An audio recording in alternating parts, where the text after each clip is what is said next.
Twitter open చేసినా, Instagram open చేసినా, Facebook open చేసినా ఒకటి చికిరి చికిరి. ఈ సాంగ్ విన్నవాళ్ళు లేరు. ప్రతి ఇంట్లోనూ ఈ సాంగ్ ప్లే అవుతూనే ఉంది. ప్లే అవటం పక్కన పెడితే ప్రతి వాళ్ళు రీల్స్ చేస్తున్నారు.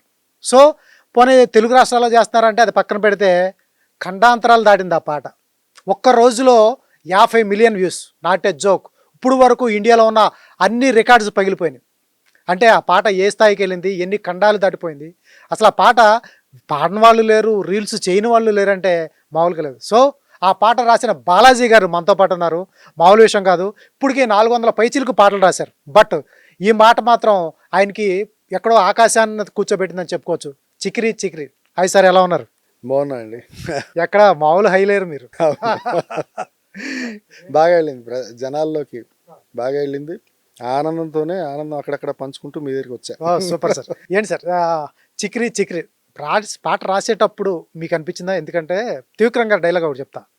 అద్భుతం జరిగే ముందు ఎవరో కనిపెట్టక్కర్లేదు, అద్భుతం జరిగిన తర్వాత దాని గురించి మాట్లాడుకోవాలి. అద్భుతం జరిగే ముందు దాని గురించి ఎవరు మాట్లాడరు. నిజంగా ఎక్స్పెక్టేషన్ లేదు. అంటే ఇంత హ్యూజ్ హిట్ అవుతుందని తెలియదు, బట్ పాట బాగుంటుంది, వస్తుంది. ఎందుకంటే ఇది ఒక ఉత్తరాంధ్ర గ్రామీణ నేపథ్యంలో వచ్చే ఒక మొండి మొరటివాడి పాట అన్నప్పుడు అన్నది అక్కడ యాసవాళ్ళ వరకు, అక్కడ ప్రాంతం వరకు తీసుకుంటారేమో, ఇలా కొన్ని ఆలోచనలు ఉంటాయి కదా రైటర్గా. సరే ఎక్కడి వరకైనా ఏదైనా పాట బాగుంటే చాలు అన్నది కాన్సెప్ట్. ఆ వచ్చిన తర్వాత ఇది మాండలికం లేదు, ప్రాంతం లేదు, ఏది లేదు, అంతా అన్ని దగ్గరలో. ఈవెన్ మీరు అన్నట్టుగా ఖండాలు దాటి వెళ్ళిపోయింది. ఇవాళ ఇంగ్లీష్ వెర్షన్స్ వస్తున్నాయి, జపాన్ వాళ్ళు పాడుతున్నారు, వాళ్ళు వీళ్ళు, అంటే అన్ని రకాలు. చాలా ఆనందాన్ని ఇస్తున్నది ఆ పాట.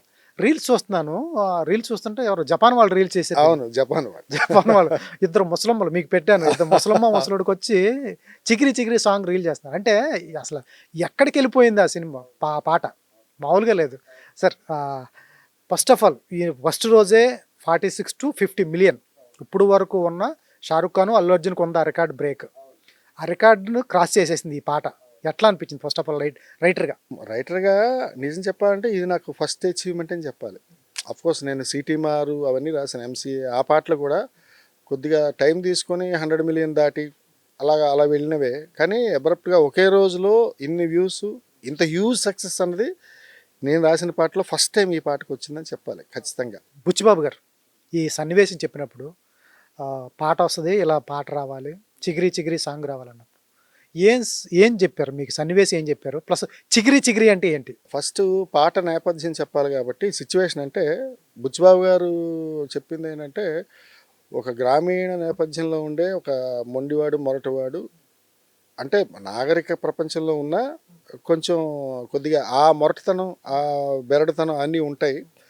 అలాంటి ఒక అబ్బాయికి, పెళ్లి కాని అబ్బాయికి ఒక అందమైన అమ్మాయి కనిపిస్తే, ఫస్ట్ ఆఫ్ ఆల్ ఎవరికైనా ఒక అందమైన అమ్మాయి కనిపించగానే ఏమవుతుందంటే లవ్ చేస్తూ ఉంటారు మామూలుగా.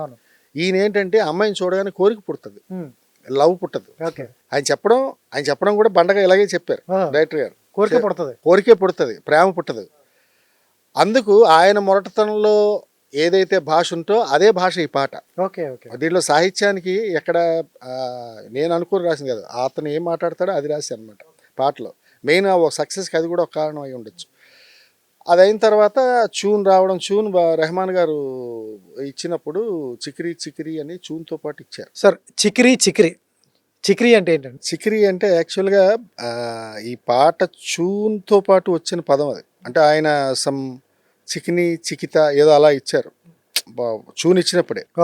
ఇస్తే మేము పాట రాసిన యాక్చువల్గా చికిరి చికిరి చికిరి చికిరి చికిరి చికిరి అని అన్నప్పుడు, సార్ ఇది దానికి కూడా లిరిక్ రాయాలని డైరెక్టర్ గారు చెప్పారు యాక్చువల్గా. అయితే దానికి ఏమంటే మళ్ళీ నేనే అన్నాను, సార్ ఇది చికిరి అని పదం పెట్టుకుంటే చికిరి పాట అవుతుంది, ఒక సిగ్నేచర్ లైన్, ఒక కాయినింగ్ లైన్లో ఉంటుంది, అది ఎక్కువ వెళ్తుంది జనాల్లోకి ట్యూన్ పరంగా అని చెప్పేసి. అంటే అప్పుడు ఆయన డైరెక్టర్ ఓకే అనడం, నేను దాని వరకు ఎక్కడి వరకు పెట్టాలో చికిరి అనేది పెట్టి మిగతాదంతా లిరిక్ రాయడం జరిగింది. అది రెహమాన్ గారు కూడా చికిరి అన్నప్పుడు దాన్ని యాక్సెప్ట్ చేయడం. దాంతో పాటు చికిరి అంటే అర్థం, చికిరి అంటే ఏం లేదు, జనబాహుళ్యంలో బోల్డ్ పదాలు పుడుతుంటాయి, అలా పుట్టినవే.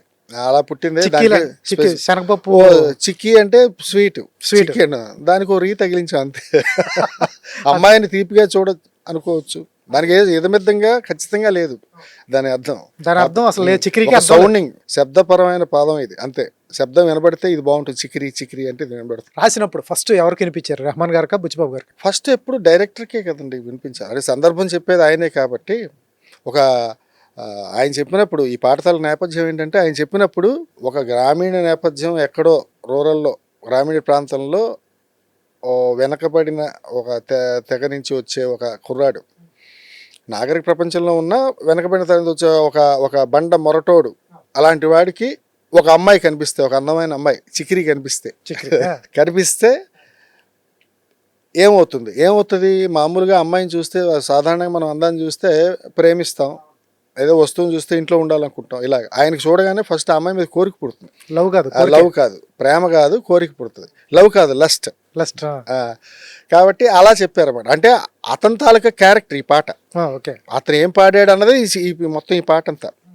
అది ఎవరికి సంబంధించింది, నాకు కూడా సంబంధించింది కాదు, అతను ఏం మాట్లాడతాడో ఆ పాట అలా వచ్చింది అనమాట. ఆ నేపథ్యంలో రాశా. మొత్తం అమ్మాయిని పొగుడుతూ, నిందాస్తుతి చేస్తూ, అమ్మాయి అందంగా ఉందంటూ, నువ్వు అంత అందంగా ఉన్నావు కానీ ఇలా బిహేవ్ చేస్తున్నావు ఏంటి అని ఈయన కోరికని ఆ రూపంలో చెప్తాడన్నమాట. ఏమన్నారు సార్ బుచ్చిబాబు గారు పాట విన్న తర్వాత? ఆయనకి డైరెక్టర్ గారికి బాగా నచ్చింది. ఫస్ట్ వాళ్ళ పల్లవి ఫస్ట్ వెర్షన్ ఓకే అయింది. ఆ చరణాల కోసం ప్రయాణం చేసాం. అంటే అప్పుడప్పుడు దానికి ఇంకా కొంచెం టైం ఉండేది అప్పుడు. అంటే అప్పటికి ఇంకా షూట్ గారు స్టార్ట్ అవ్వాలి. మన హీరో గారి అవైలబిలిటీ లేనప్పుడు స్టార్ట్ అయిన పాట ఇది. ఆయన ఏదో వేరే షూట్ అయింది, మళ్ళీ సినిమాకి వచ్చేవరకు టైం చాలా ఉందన్నమాట. మధ్యలో ఎప్పుడు ఒక 4-5 రోజులు గ్యాప్ ఉన్నప్పుడల్లా మన డైరెక్టర్ గారు పిలిస్తే వెళ్ళడం, వాళ్ళ ఇంటి దగ్గరకో లేకపోతే పార్క్లోకో లేకపోతే ఆఫీస్లోకి వెళ్ళడం, ఏదో ఒక లైన్ గురించి డిస్కస్ చేయడం, ఆ లైన్ రాయడం, ఇలా జరిగింది అనమాట. ఎన్ని రోజులు పట్టింది ఈ పాట రాయడానికి? అయ్యి సరదాగా అంటే పాటని తక్కువ రోజులు రాసి ఉండొచ్చు కానీ పాట గురించి చేసిన ప్రయాణం ఒక 8 నెలలు ఉంటుంది. ఈ పాట గురించి 8 నెలలు ప్రయాణం చేస్తాం. ఆయనతో పాటు ప్రయాణం చేసి మళ్ళీ అంటే డైరెక్టర్ గారికి ఏంటంటే పాటలు అంటే బాగా ఇష్టం. దాని మీద ఏంటంటే పాట సరే ఈ లైన్ ఉంచుతామా, ఈ లైన్ తీసేద్దామా, లేకపోతే వేరే ఏమైనా ట్రై చేద్దామా, ఇంకా ది బెస్ట్ ఏమైనా వస్తుందా, అది ఆ తాపత్రయం ఎక్కువ. ఆ మూలంగానే పాట కూడా బాగా వచ్చిందని నేను అనుకుంటున్నాను. ఓవరాల్గా చేంజ్ చెప్పాడు బుచ్చిబాబు గారు? చెప్తారండి మామూలు కామన్గా. ఇప్పుడు ఏదో నేను దాంట్లో ముందు రాసిన లైన్లు చాలా ఉన్నాయి. నేనేదో రాశాను, కూసింతే సూత్తే నీలో వగలు రాసేస్తారుగా ఎకరాలు, నువ్వే నడిచిన చోటంతా పొర్లు దండాలు అని రాశా. దానికి ముందు నాకేడో ఉంది పుట్టు మచ్చ, లేకపోతే ఏటి రచ్చ, నువ్వు నిన్నే ముడితే ఓసారి సాలే సత్తాలే అని అంటాడు ఫస్ట్. ఆయన కోరికని చెప్పాను. అలా ఓదానుకుంటే ఒకటి అలా మారుతూ వచ్చాయి. మారుతూ వస్తే అవుట్పుట్ మీరు చూస్తున్నదే. అందుకే నేను ఒక లిరిక్, నన్ను ఎవరో మన లిరిక్ పేపర్ అడిగితే, బాబు ఒరిజినల్ లిరిక్ నా దగ్గర లేదు, కరెక్షన్లో రాసి ఉన్నాను, ఫైనల్ లిరిక్ ఆయన దగ్గరే ఉంటుందని చెప్పా. అలాగా అంటే పాట రాసినప్పుడు ఏంటంటే నాకు కూడా ఆ ఎంతూజియాజం, ఆ యాంగ్జైటీ, అంటే ది బెస్ట్ రాస్తే మనకు వచ్చే అవుట్పుట్ బాగుంటుంది కదా. పేరు at the end of the day వచ్చేది పేరు లిరిసిస్ట్. ఏమనుకున్నా వాళ్ళు ఏదో కష్టపెట్టారు అని అనుకున్నా వచ్చేది ఎండ్ ఆఫ్ ద డే మనకే కదా. అందువల్ల సాక్షి టీవీ ప్రసారాలను నిలిపివేయడం చట్టరీత్యా నేరం. సాక్షి టీవీ ప్రసారాల కోసం మీ స్థానిక కేబుల్ ఆపరేటర్ని వెంటనే సంప్రదించండి. DTHలో, ఇంటర్నెట్లో కూడా సాక్షి టీవీ ప్రసారాలను వీక్షించవచ్చు.